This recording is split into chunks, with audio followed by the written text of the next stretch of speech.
Hi everyone, thank you all for joining us today for our second Wisdom Seed instalment. Before we get started, I'd like to do a small bit of housekeeping. So today we launched an initiative for you to all submit your own wisdom, quote, or a piece of knowledge with us for a chance for it to be displayed in Times Square along with your Twitter handle during NFT NYC. And you can check our pinned tweet for more information. And we also have a free mint coming up on Wednesday. So make sure you keep your eye out for that, as we've partnered with a really special entity for its release. But now I'd love to introduce today's Wisdom Seed, Helen Pritchard. Helen is an artist, designer, geographer, activist, and queer love theorist. Their work considers how computational infrastructures and digital media impact social and environmental practice. Helen works with creative practice methods for co-research, drawing on trans feminist and queer approaches. Their research addresses how practices configure the possibilities for life, or who gets to have a life, in intimate and significant ways. And as always, the wisdom seeds are led by builders of Necknell, Keiken. And today's conversation will centre around Helen's practice and how it relates to building protopian worlds. So with that being said, please welcome Helen and Keiken. Hi, it's really great to be here. I'm really looking forward to the conversation today, and thanks for the introduction. Hi. Really looking forward to this conversation.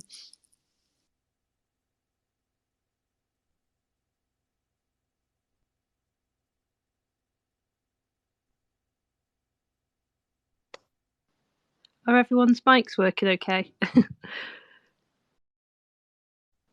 There we go. Hi, Hannah. Hey. I was like, let me in. Hey, Helen. Hope you're well. Hey, Gillian. Hi. Good to see you in there. So Gillian was our teacher. So all of us, Izzy, Tanny, and myself. How are you?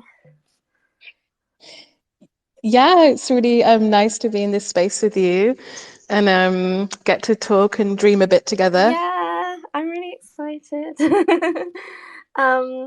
We were speaking about basically asking really like fun questions before we kind of delve a bit more into your specific practice, because it might just be nice to just start chill. So what do you think of that? Yeah, I think that sounds like a really great plan. We can also maybe spend some time thinking about this 1,000 years in the future that you set up for us. Yeah, exactly. So like it's really important to us that, like, we've just been thinking about it a lot, that we want to basically we've been really thinking about, okay, well, imagining what would life be like, what would consciousness be like, what would existence be like in 1,000 years time.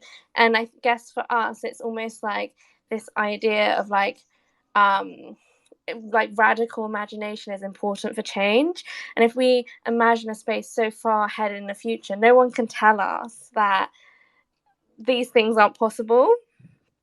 So we want to really be able to defy everything that's the current reality and think beyond that, regardless of whether it has any kind of we don't want to be thinking, oh, what are the kind of parameters of this lived reality right now? What are beyond what we can imagine? So 1,000 years from now, in Necknell, our future kind of world or existence, when we don't have jobs, what will you be doing on a Monday? Oh, and it is Monday today, right? Yeah, I guess that maybe, I mean, I really like this proposition, right, that you just put forward, that you're thinking in 1,000 years from now so that you can, I guess, do what you want or kind of imagine and dream without being told that that's not possible. And I wonder, maybe that's in some ways a kind of state that we need to sometimes enact today, right? To be able to to dream of the futures that we need in the closer future as well. But yeah, what would I be doing on a Monday? I mean, I guess maybe I would start by, in a way, hoping that the dominance of a kind of Gregorian calendar or a linear time, that Mondays perhaps no longer exist. Perhaps there's a kind of plurality to the week. The week doesn't exist. That we've kind of maybe there's a way in which the world is kind of feeling itself really, really differently in 1,000 years' time, in which Monday is no longer kind of linked to this idea of like the start of the labouring week, I guess, for many, or kind of another day of the labouring week, or that kind of invention really of time being divided into this kind of this idea of what Mondays are for many people, say in like Western Europe right now. But maybe as well on a, you know, if I think about, I think you have this proposition in NECNA, which I really love, right? Which is this, there won't be any jobs, just these shared cosmic goals. And maybe I would be participating in some kind of forms of widening collective life, in some poetry of these cosmic goals. And that would be a way in which I would be kind of participating in life. I don't know. I don't even know if I would be me. Maybe I guess I might be an algae or a bit of sludge on a rock. I'm curious though, what would you be doing on a Monday in Necknell? Well, yeah, the other day, we were looking at just like the murmurations that how birds fly, because we were trying to make this in the game engine. We were trying to make this kind of mask spirit, which we recorded the motion capture of, but it's still like kind of it's somewhat to do the motion capture. Obviously, you're using the human motion, but we made it look like the legs were like the wings. And when we were trying to make the murmuration, we were like trying to figure out, well, but how does the murmuration happen? Because it's like a push and a pull. And then we just started to dream about, well, what happens if you, like, wouldn't that be one of the most amazing things if you could be inside a murmuration? Like, because it's this amazing kind of collective kind of act where you could basically have this kind of, because I think for the birds, when they do the murmurations, it's not like one is leading, it's like this act of like push and pull, but in the sky, and they make this amazing pattern, and it's like this like collective act. And I was thinking, oh, I would be a bird in a murmuration. That would be what I'd be doing on a Monday for sure. What about maybe I'm thinking it reminds me a bit of the philosopher Vinciane Desprez, when she writes about the way in which, when the passenger pigeon became extinct, the wind lost it lost being able to feel the passenger pigeon's wings, which I just thought was such a beautiful way to understand kind of the way of the kind of world feeling, in a way that's being enacted all the time. You know, this idea that that it's not just the kind of birds on the wind, but the way in which the wind feels itself in that kind of push and pull of let's say a murmuration, or the way in which the wind feels itself as it kind of moves through the feathers of a bird. It's kind of a super, I think, kind of poignant and amazing way to kind of like understand the importance of all of these interdependencies, I guess, on each other. It's kind of like an act of everything. It's like you are connected to the sky, you're connected to the ground, to gravity, you're connected to each other, but then you're also, everything's just kind of spontaneously happening in a kind of act of kind of unconscious, like but I'm sure when the bird is flying, they're not just thinking, I want to go left, right, left, right, left, right. It's like this kind of fluid act, which I think is really an act.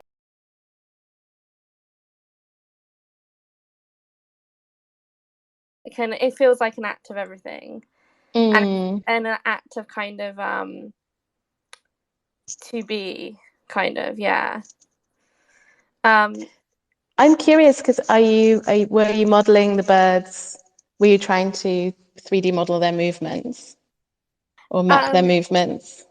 No, we were trying to. I could even maybe read you. I don't know. You might enjoy us reading you the passage. We Yeah, I'd basically love that. wrote. I'll read it to you. Let me just find it on our Google Drive, as everything exists on Google Drive. Let me just try to find it. Let me think what it's called. Izzy, if you remember the name of the title of the project, that would be super helpful. Actually, maybe I have Which one? I think I might have found it. It's okay. So basically, we've been looking a lot into Buteau. I don't know if Izzy, if you want to talk a little bit about it as well. And we've been. Do you know about Buteau, Helen? I mean, it would be great to hear more about it. Yeah, so it's like obviously it's an avant-garde kind of dance, a Japanese dance. And it kind of comes from like a French avant-garde dance as well, and it's like the idea is that you kind of just become this empty vessel, and Buto is really about accepting the like grotesque, the ugly, like it's about utter darkness, and it's not, and it's about the unconscious, it's about everything, the non-conformative, and the kind of I guess like also the kind of invisible and the fluidity between those things is it's a very kind of genderless act, because it's all about the spirit within you, and it's something that we all kind of it's very philosophical. There's so many philosophies to Buteau, so it's something that we think is really important to understand and kind of digest and think about. And I think we wrote this piece of text to kind of recontextualize. So like I think between us, we don't feel like the collective idea that we are a self is true. So we think it's like one of the kind of wrong, like it's a wrong way of perceiving oneself, is to see yourself as an individual, or to see yourself as like this kind of fixed thing, like being this kind of fixed thing that's attached to reality is like it's not true to how we actually feel, so therefore it will make us confused about what is it that we are existing, like what, like we always call it like our center point. So our center point is like this thing that's almost like it tethers us to the earth and kind of marks our point, like axes of existence, but it's kind of this kind of ephemeral thing. And I think one of the most important things, and actually the reason why we started to look at stuff like morphogenesis and this idea of like cell structures, and that these cells have like they act independently amongst each other as well as collectively, is because and obviously cells are constantly dying and growing, so it's constantly regenerating, and it's this thing of like we have 86 billion cells, I think, inside us. So we're just like constantly, like why everything's so confusing is because we're an amalgamation of so many little parts. I don't know, I'm trying to explain it simply, but each time I say something it gets more complex. But it's something that I think it's like one of the primary bases of why we get confused with who we are, because we don't we try to simplify what it is as human, and we try to make it very rigid compared to what it is. So the text is, I'll read it now. We are in a perpetual process of mourning ourselves. With every new experience and encounter, you create a duplicate of yourself, and each new duplicate has an alteration that the previous version didn't have. This happens continuously, and over long periods of time, you feel a sense of losing yourself, not knowing who you were before. You experience fleeting moments of loss, but you struggle to pinpoint the root of your mourning, the reason why you feel sad. You have a fleeting moment of realization that a piece of you is missing or gone, which is inconsistent with the belief that you are whole, a self. These fleeting feelings are the persistent reminder that you are not a single self. We treat ourselves as though we're a material or solid thing. We've coded it to make us think that we are living beings that exist in the present moment with memories. We are really a daisy chain of immaterial spirits stretching through the fabric of space and time, beyond our physical bounds and perception of what we can see and remember. You are losing something while becoming something else. That is why the self is always in a state of strange. You push your energy forward while something else is leaking out, disappearing. You are happy, unhappy, you constantly experiencing growing pains. It's funny how our mind longs for things. So yeah, that's the text, and that's the motion capture that comes with it. So it's us trying to make the body into the feeling that we actually think is the feeling that we actually think exists, we are, rather than what is presented before us as this kind of solid like shape.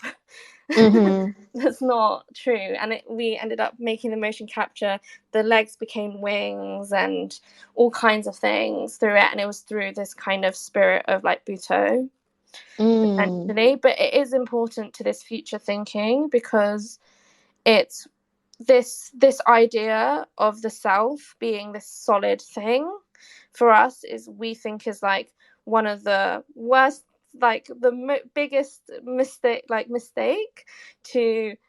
for our collective consciousness. Like, people believe that you're an individual and you're a self and that you're this thing that's existing in the present moment, and you're just not.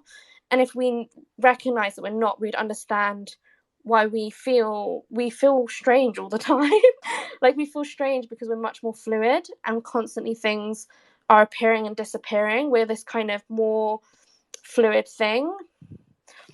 Yeah, so that's, I think it's like very grounded to a lot of like our belief systems, that we believe in the future. Like, these things will start to change as science uncovers things, as humans desire to actually visually and also live their lives in more fluid means through technology. And yeah, it's interesting that, isn't it? Like, that's quite a hopeful position. Yeah, it's a hopeful that things will, the hopeful position that things will change. I don't know, through the technologies. Do you see that there's like a particular type of technology that we need in order for those things to change? Because I mean, I'm absolutely, would agree with you in a way. If we think about those kind of like those fixed categories of the body, or some comrades and friends of mine, Femke Snouting and Hara Rocha, always call it the so-called body, which I think is a kind of always a good add-on. Or even like the taxonomic categories, right, of plant or animal, or the idea of a kind of species. Like, what other kinds of technologies that you're imagining, I guess, that might enable us to kind of unsettle those categories and destroy those boundaries and those borders? So I think one of the ones obviously that we talk about a lot is morphogenesis, and this idea that like people will start merging, like they will want to explore every kind of consciousness and every possibility of consciousness.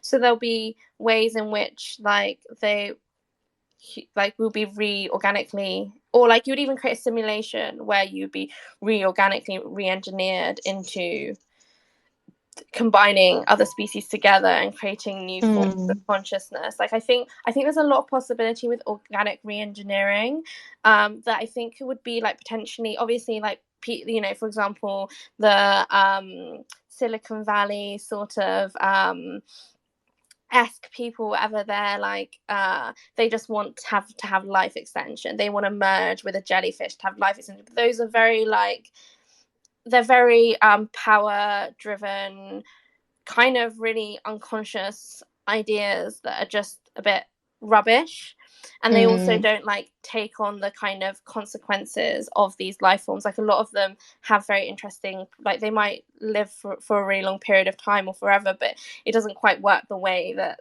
it's kind of perceived. But I think that there's a lot of different technologies that we kind of imagine and invent. Like, we think of a lot about, like, one of them is like an ancestor tool. So we really like the idea that, like, this technology, and like, so for example, to keep it's almost like a blockchain based technology that is complete. Again, it would be done through some sort of organic re-engineering, so it's not done in a way where it's like, because I think you need the intuition of, like, and the fluidity of the organic. So I don't know how technology is going to do it, but I think there'll be, if we understand how cells work, I feel like you could do it in an organic way rather than a way that's like so like hardware, like inorganic, fixed forms of hardware and software are like, maybe, like, for example, I wouldn't want those kind of technologies. Like, they're near me now, I'm next to my computer and my phone, but I know how much it hurts me to exist in those technologies as well. I know how limited I feel by them.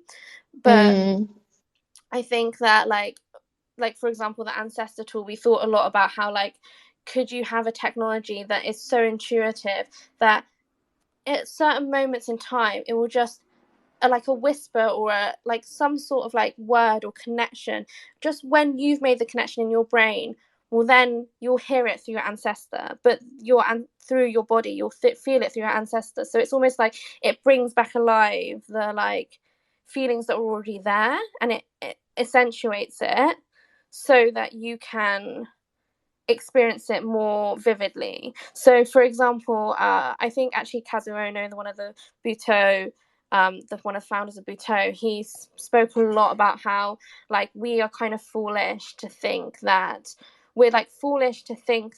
our creativity comes from ourselves. It comes from every ancestor that existed before you. So every time you do a creative act, that is and I would extend beyond that. I would say it's not just, it's everything around you as well. Like, even like this idea of like ownership, is like everything is channeling through everything. So it's like you would have certain, like, feelings from within that emerge through your ancestors, but they would be emphasized through this technology. But it would be completely fluid, and it would be like, it would feel like you could just pick up, you could listen to your body, you could listen to all the memories of your past. And it's not about listening to it all the time, it's about it being, like, intuitive.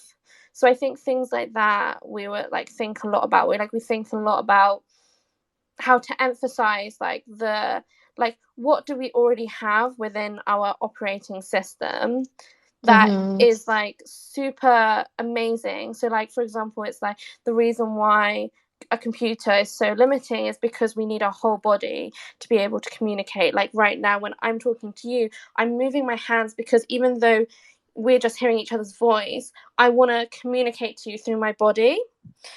So I think that, like, we're thinking a lot about, like, how the body you could have these very organic technologies which help it helps ignite and emphasize and reconnect to parts of your body so that you can use the powers that you already have within. So, like, people have, like, intuitions, people have the possibility to heal others, but those things could be, I guess in some ways it's like superpowers, but it's not, because that's why you have all these kind of spiritual happenings that people talk about, and that's why it's ingrained within society to talk about all these kind of mysteries of life, because people have these experiences. But I think things could be just like, people need to be able to reconnect to their own intuition. If you can connect to your own intuition, and if you can connect, like, obviously some people are much more analytical, they're more that maybe, like, we're definitely on the much more kind of creative end, that's very fluid thinking, but I think there's still this possibility for everyone. So I think with often thinking of it on those kind of lenses, but at the same time we're also thinking of it on like wider governance too, of like, how does governance work, and like, are humans actually are humans actually good? Is their operating system actually made to govern large masses of people? Like, that's something that we think about a lot, and we think of like AI systems, like divine femme AI systems that help with governance and long-term solutions, being like very frictionless, but also help with distribution of resources. Yeah.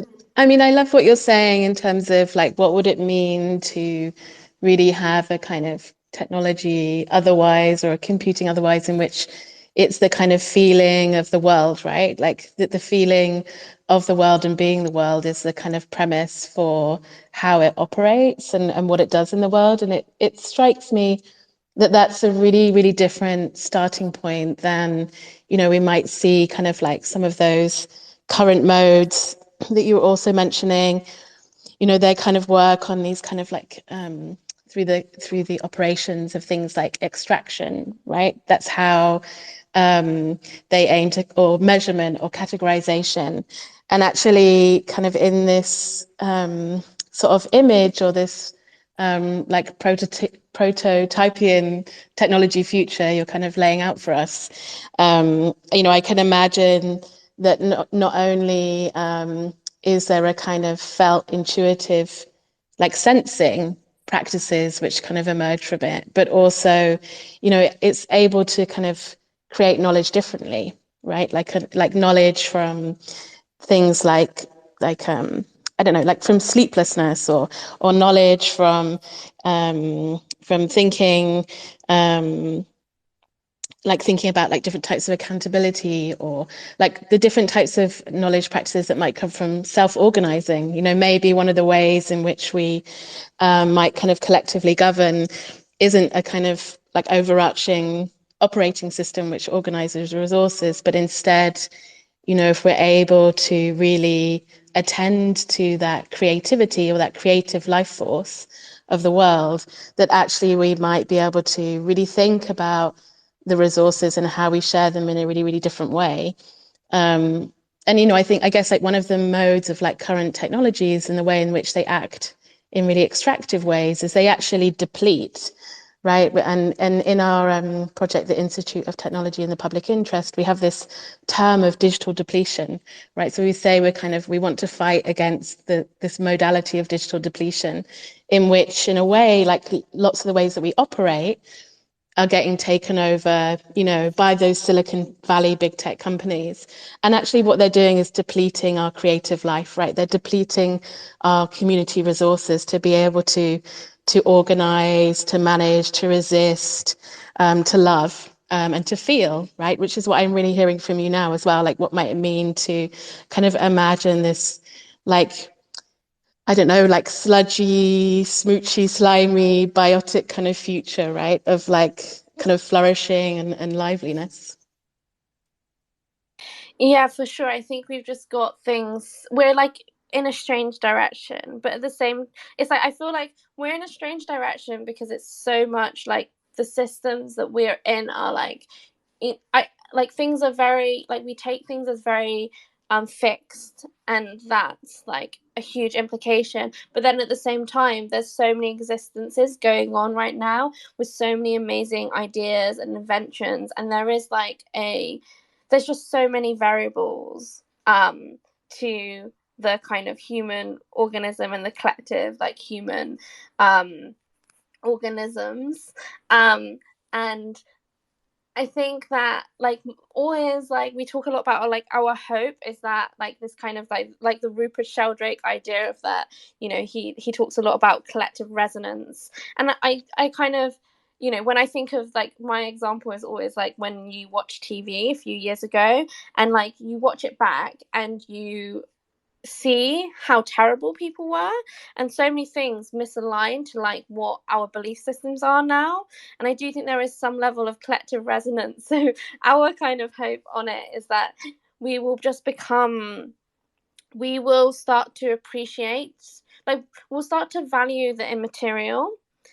So for example, science, like a lot of the most contemporary science out there that's the most innovative, they're like no longer materialists. They're really looking at the kind of how energy is circulating and working within the body or within other life forms.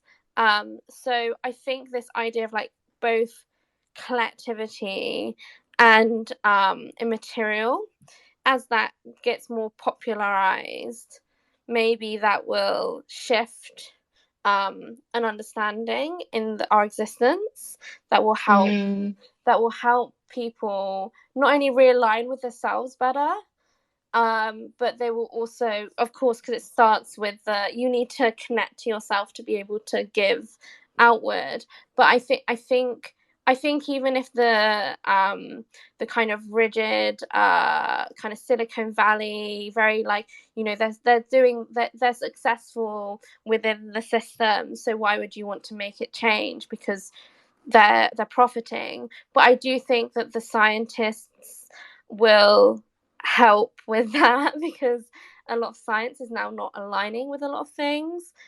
And I think actually like if you go to like, I don't know, like there's basically every environmental issue has been problem solved by a scientist.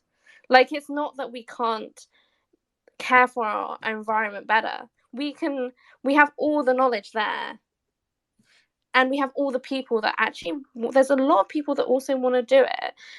There's a lot more people who have innovated ideas. Obviously, it all comes down to like, you know, change. And also for we talk a lot about like fear, and how fear keeps people, it makes your vision more closed.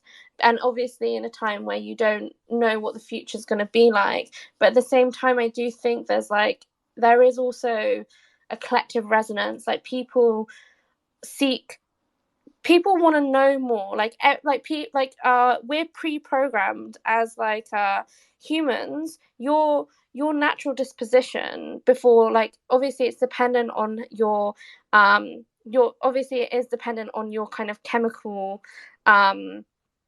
kind of structure or whatever, or like what you're experiencing in the present moment, and how that's making you feeling unwell or feeling well. But the natural disposition to be in on a day-to-day is seeking mode, which is like Jaak Panksepp, who's like a neuroscientist. He was like kind of very much in the field of kind of emotional intelligence. I think he passed away in 2007 or something, but he studied he basically studied the emotions of humans through the emotions of animals. And his belief was that if you understand how animals feel, then you will only understand how humans feel. And by using these by quantifying the basic human emotions and the disposition, that he always said that you are like, your base disposition is seeking. And if people are seeking more, so the more that people know, the more that you find, I think that there is also like hope in that sense, if that makes sense.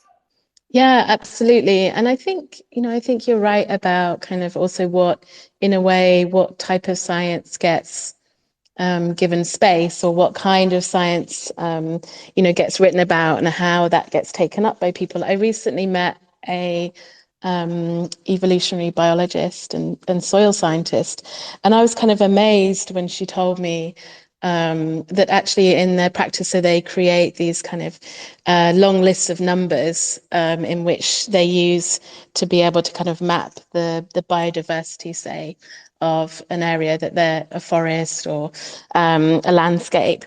And she said to me, "Oh yeah, we know that the categories of species don't exist." And we actually don't, we see that all the time, kind of like species hopping, like gender bending, like the amalgamation or interdependencies of different species on each other. And for us, we're just working all the time with these really, really long numbers. And that's what we recognize as the things we're encountering. But it's when we have to kind of tell the story that's when we have to kind of reduce it down to, this is like an area where there's a lot of this species of kelp, for example. And I just thought it was kind of amazing, right? This kind of, that in a way, if we think about like things like taxonomic categories and the way they hold in place particular things, right? Which is like one of the kind of, in a way, core things that kind of underpins how many things like technologies are structured, that actually on that kind of in the scientific practices themselves, right, they don't hold to those categories, which I thought was a kind of pretty amazing thing to learn. That's incredible. I love that kind of that everybody wants to be multi-species. Everything, it's like we just like everything is defying what we actually know, and that's what's amazing about science. Like the best science is always proving that things are wrong and then trying to dig deeper. I wanted to ask you some more of the questions because I think that is super fun.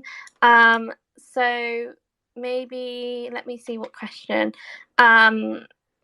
What would you put in a time capsule to send to 1,000 years time?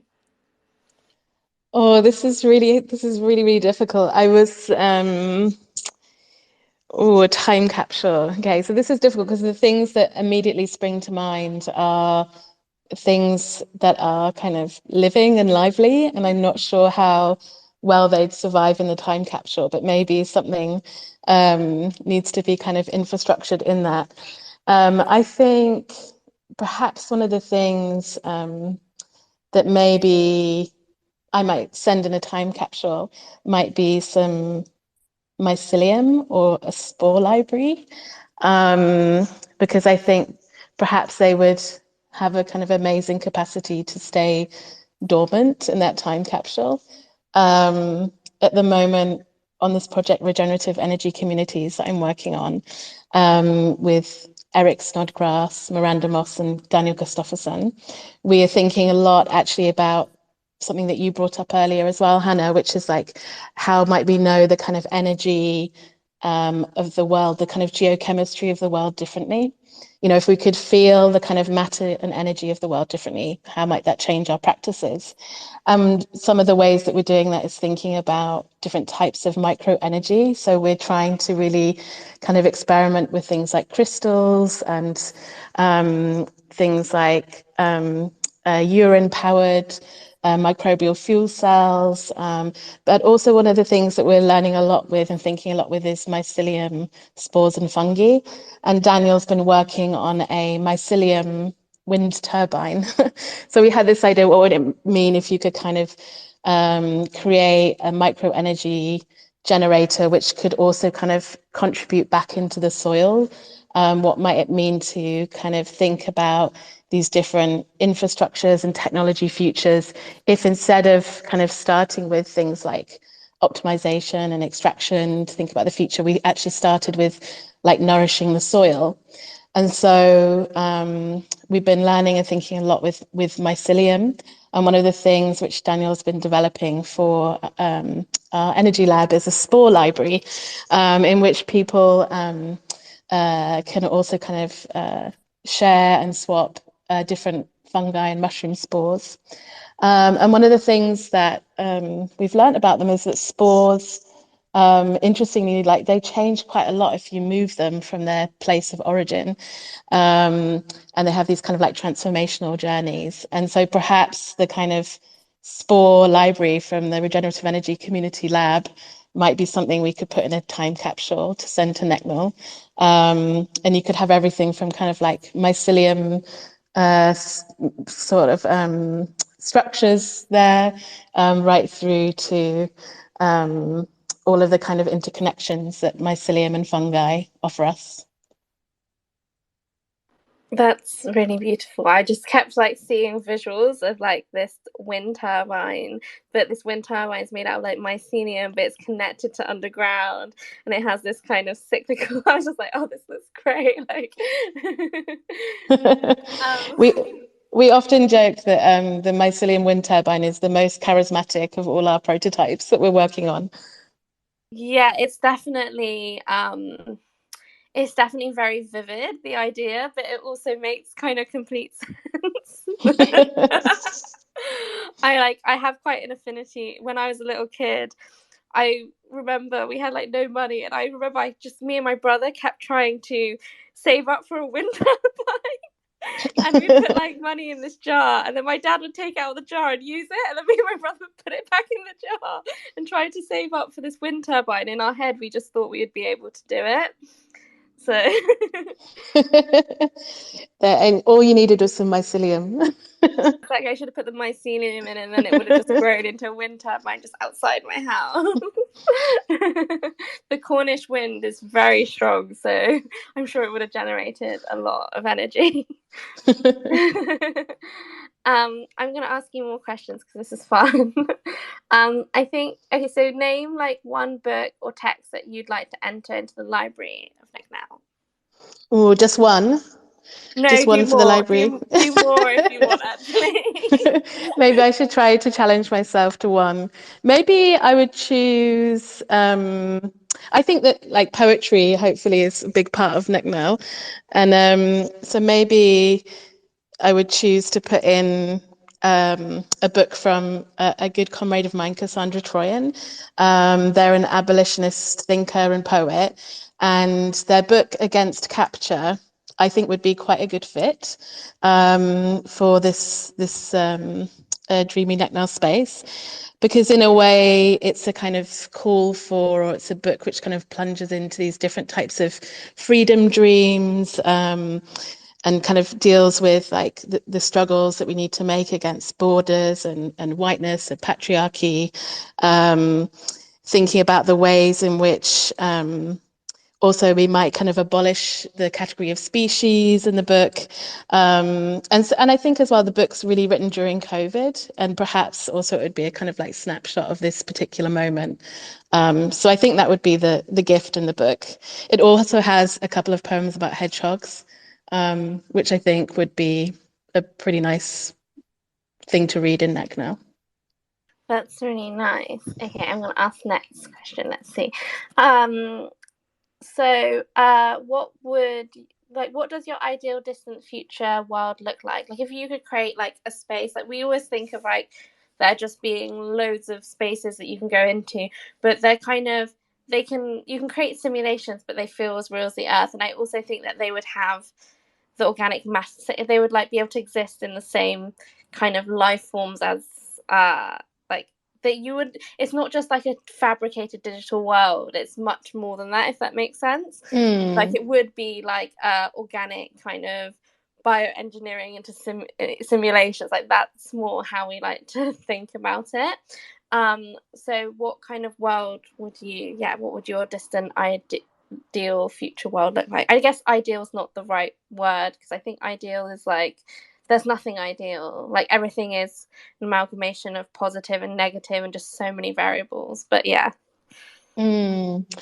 think of a kind of like a distant future world, like I hope there would be a lot of like community infrastructures, and maybe there would be a lot of like very nourished and loved for and cared for soil, in which like maybe perhaps like all of the kind of governance and decisions would be taken around the soil. So maybe it would be quite like a rich soil future, and through that a kind of place which would kind of nurture like freedom for everybody and a nourishing full life for everybody, in which that kind of nourished soil was not just the kind of property of a few, but actually something in which you could kind of grow kind of abundant, like joyful, queer life. I guess that would be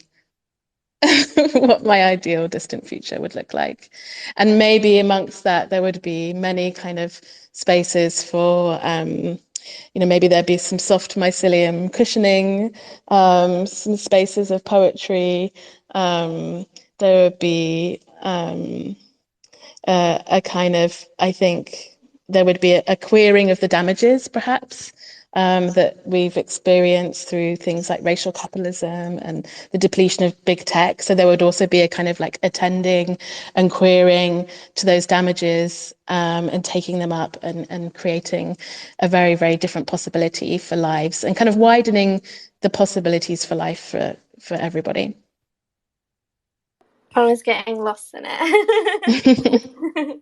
Yeah, I definitely think that sometimes we think about like how we're like kind of farming work in the future, because there's something so incredible about being able to grow your own food, being able to be super connected to the process of like the beginning of the seeds to the growing to the eating and experiencing it with people, and then being able to tend to things. I think that process of like being very connected to the soil, but also connected to the soil in relationship to food, I think is like something that like there needs to be spaces within the future that really can encapsulate that. Also, I think being connected to the soil helps with it helps with you with the pace of time changes as well. So it's like as soon as you're in a kind of more like organic or natural space, your sense of time tends to get much more aligned and connected. So you need to have spaces that allow for that. I know definitely growing up, coming from the countryside and also coming from the very tip of Cornwall, it's like I remember being like a teenager and even like a kid, just like my sense of time growing up was so like, obviously when you're a kid you have days feel longer, but not just that, like if you're in such a kind of isolated space where the nature is more prominent than the people occupying it, your sense of this alignment is like so, it just becomes so interconnected, and it feels like it makes you feel so good. Like there's something about it that makes you feel so good. Yeah, I mean, in the Regenerative Energy Project, we're really also, I think, informed and inspired and practicing a lot from some of the histories of like Black agro-ecology practices, for instance, and those practices in which that kind of, you know, in a way, like both think about like who gets to kind of like have resources, but also like what it means to like think across like that space of agroecology practices, not through perhaps a kind of like optimized extractive like mainstream science, but instead like many of those practices really kind of like think in, you know, in ways with the kind of like the kind of ghost, the poetry of that space, the nurturing, the care and the kinship, right, that communities can form through these kind of practices. Yeah, no, definitely. I think I'll ask the next question because it's both. So tell us one piece of wisdom, good or bad, that someone has given you that you always remember.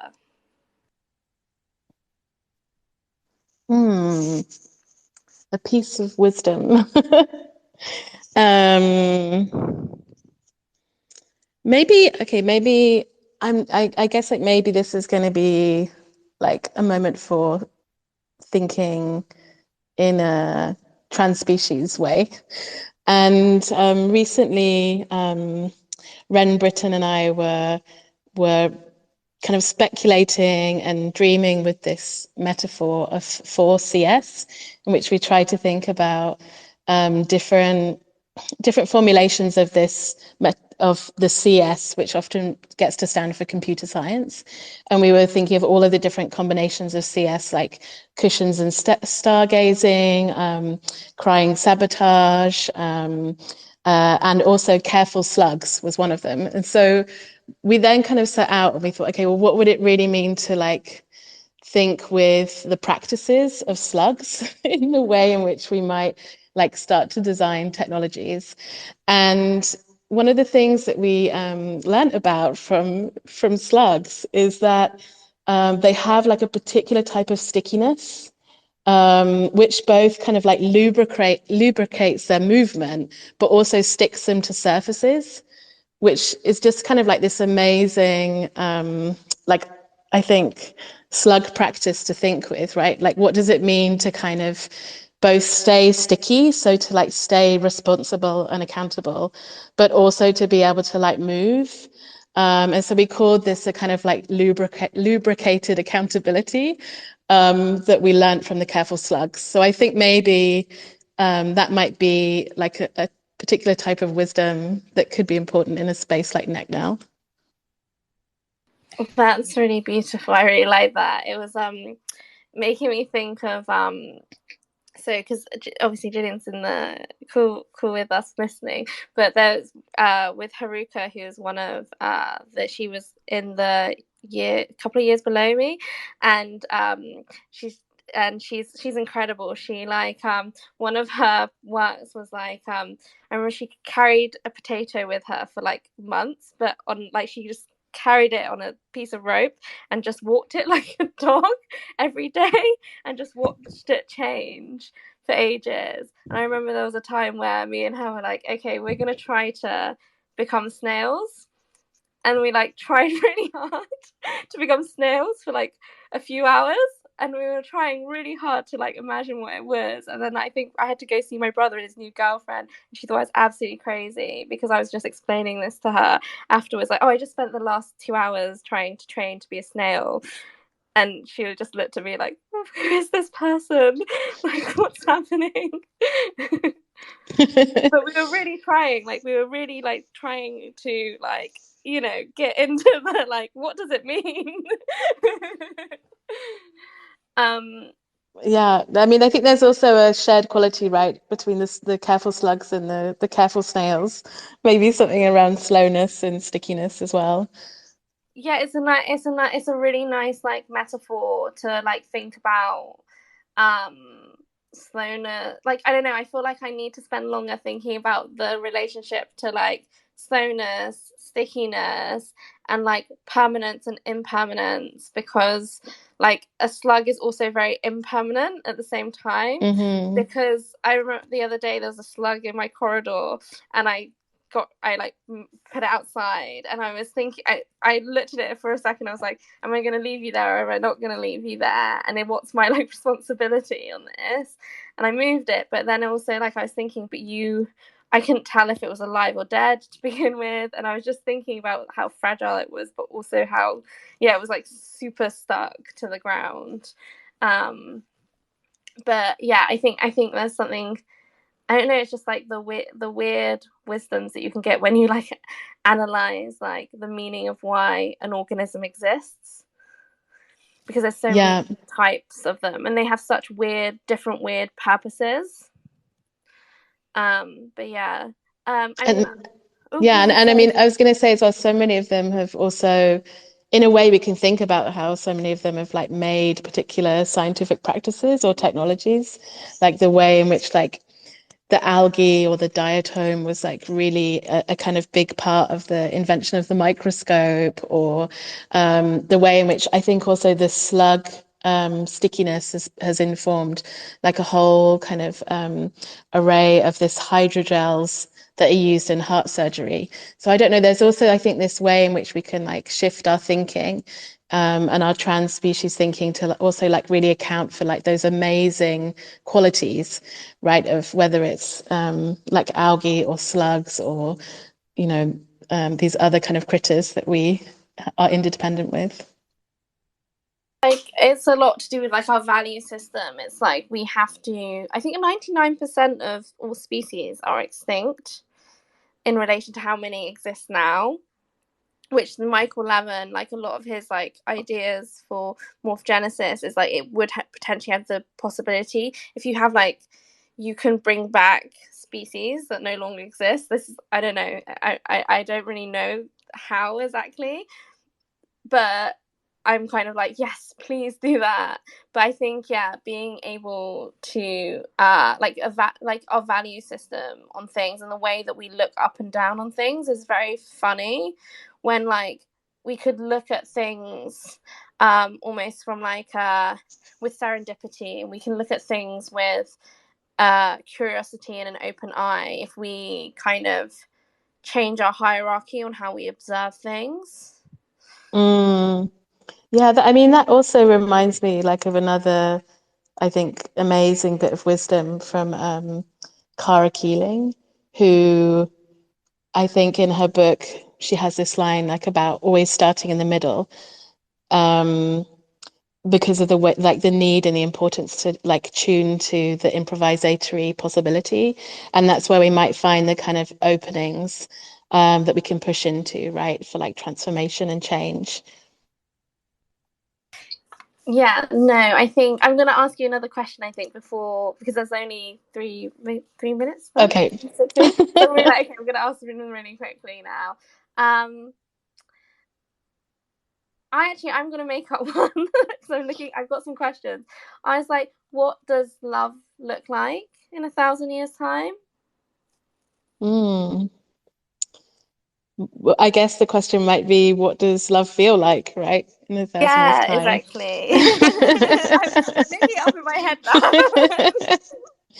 And I mean, maybe, this is, if we think with kind of like these amazing queer thinkers, like people like Laurent Ballant or the poet Alexis Pauline Gumbs, right? Like thinking about love not as something that is a kind of individually possessed, right? But that love is something that is a community project, or love is something that circulates in community.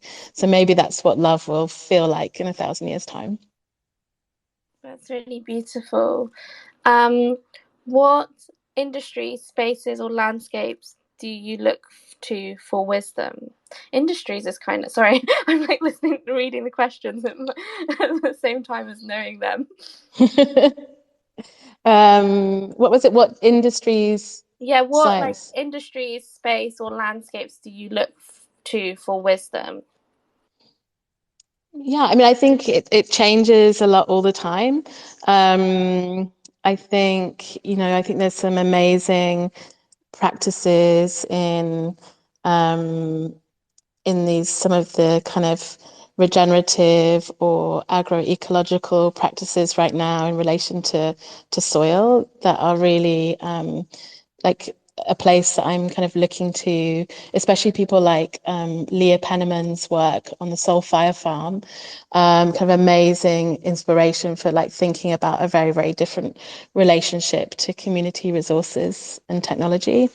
I also, I think like looking to, or kind of like being within like communities of resistance and practices, and the kind of activist communities which I'm part of and work with are really like a massive space for me to think and dream together of like what types of changes we might be able to kind of like spot or open into, like how to kind of nurture ourselves with solidarity.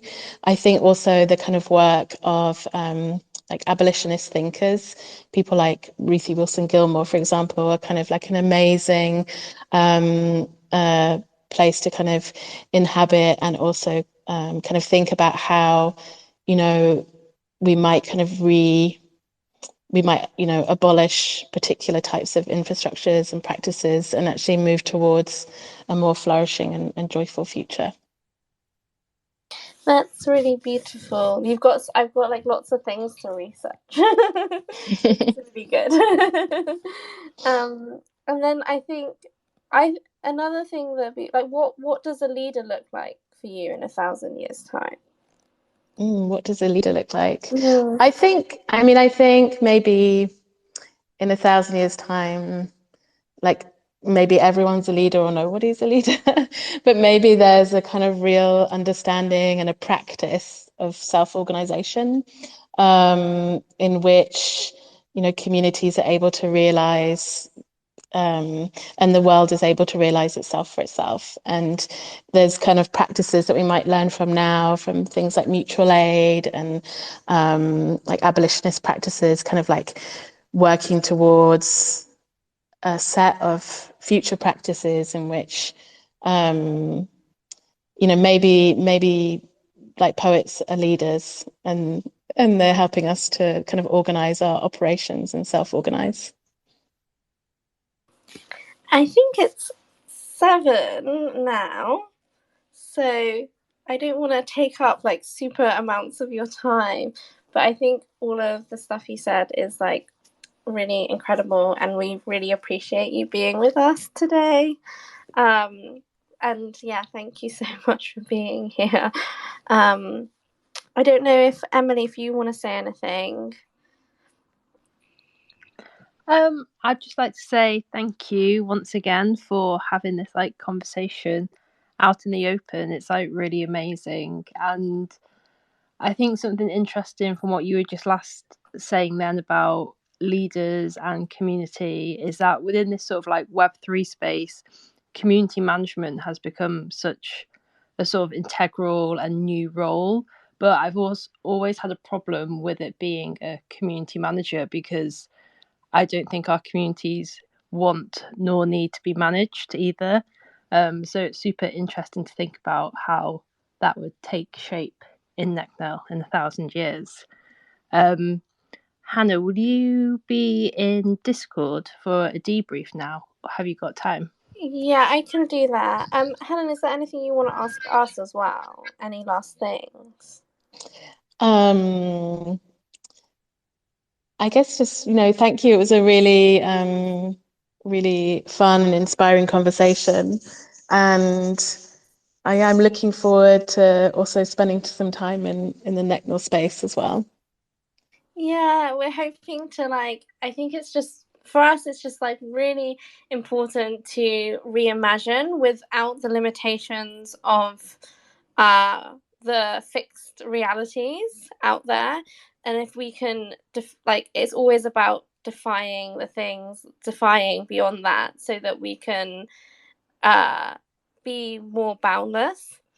So if we can help also create a space where that kind of, because I think there's a lot of things that people want to talk about, but it's just creating those seeds so that it hopefully has the kind of emergent strategy where micro actions create macro impact, and people can start talking about these things and activate these conversations. But I think you're an amazing activator of all these different thoughts, and you've just you've explored it in so many different ways and angles, and you have so many beautiful ideas and technologies and of reimagining, which is I think is a super important and powerful thing to do.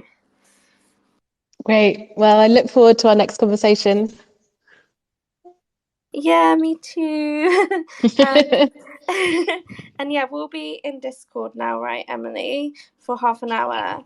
So if anybody wants to join us, then you're welcome to, and you can ask questions there. Okay, cool. Thank you so much, everyone, for your time. And I hope everyone has a lovely evening and a good sleep tonight. Bye for now. Bye. Bye. Bye.